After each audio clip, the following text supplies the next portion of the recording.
Down fascism. بەدەیان خۆپیشاندەری ڕەوەندی کورد و خەڵکی بیانی لەبەردەم کۆشکی سپی گر بوونەوە و یادی 25 ساڵی ڕێبەری دەستگیرکراوی کورد ئەبڵاوە جالانیان کردەوە لەکوێش بەردەم کۆشکی سپی لە واشنگتن لەو وڵاتەی پەکەکەی بە ڕێکخراوێکی تیرۆریستی ناوزەت کردووە.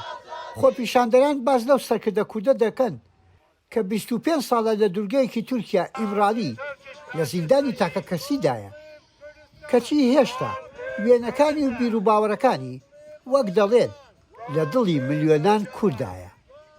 Rola Abdullah Öcalan de çareseriya siyasi ya pirskereka Kurd li Türkiye û di pirskerekên Rojhilata Navînê de pir giring e. Niha tecrîda li dijî Öcalan de zindana İmraliyê de li dijî hemû kanûnên mafên mirovan, hemû kanûnên Türkiye û kanûnên navnetûyê. û ew pirskerekekê mezin ne tenê ji ber ku ew li dijî kanûnên mafên mirovan, ama ji ber ku Abdullah Öcalan û felsefeya wî gelekî giring e, ji bo çareserkirîna pirsgerekên Türkiye û Rojhilata Navîn.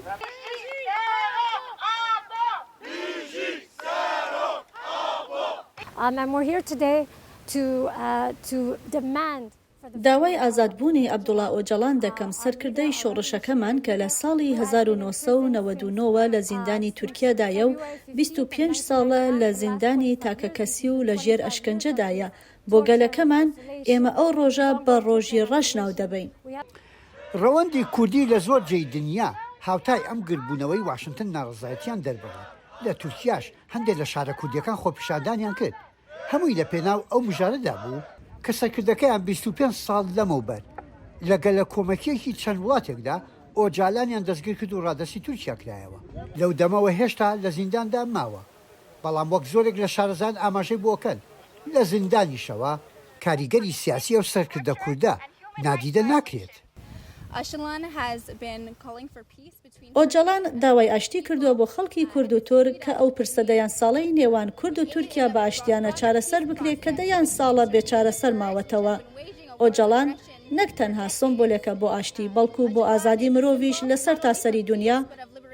لەسەر سوشل میدیا دیت و کورد ji بۆ ئازادیە ئۆجەڵان با هەفتێ لە واشنگتنê û min ji xwest ez îro li vê derê bim ji bo ku piştgirî bidin hevalên xwe. Ez dixwazim ji bo Kurda jî çend tişta bêjim. Azadiya Kurdistanê jî, azadiya Serok Apo jî gelekî nêzik e.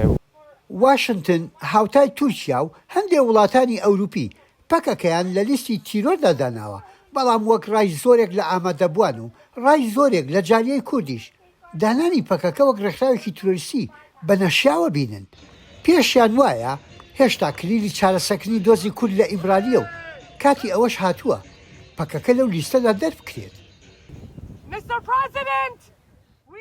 سەرۆک بایدن دەمانەوەی گوێت لە دەنگمان بێ، دەمانەوەی گوێ بگریت لە خەڵکی ئاشتیخواز کە لێرە کۆبووینەتەوە و داوا دەکەین عەبدوڵڵا ئۆجەڵان ئازاد بکرێ.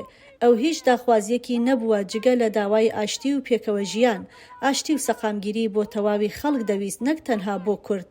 داوا دەکەین کە پشگیریکردنی سەربازی تورکیا بوەستێنیت کە زۆر لە کردەوەکانی دەرهەق بە کورد کاری تێرۆریستین. ئەو ji بۆ بەرژەوەندی هەمی ملەتانە ku ئۆجەڵان وەرێ دەرخستن ji zindanê û siyasetê kevê û pekekê di lîstê terorîzmê derkevê ji bo berjewendiyê Amerîka, ji bo berjewendiyê Tirkiye û ji bo berjewendiyê Kurd e ew qazanceke mezin e. Ez dixwazim ji bo vê ez hatim vir ku dengê xwe bidim hevalan. 25 ساڵی ڕەبەقە سەرکردەیەکی کورد ئۆجالان لە دوورگەی ئیمرالی تورکیا لە زیندانێکی تاکە کەسیدایە، بەڵام هێشتا وێنەکانی لە زۆر خۆپیشاندانی کوردی تورکیا و شوێنەکانی تریش بەدەست لایەنگرانیەوێتی. یەحیا بەرزنجی دەنگی ئەمریکا، واشنگتن.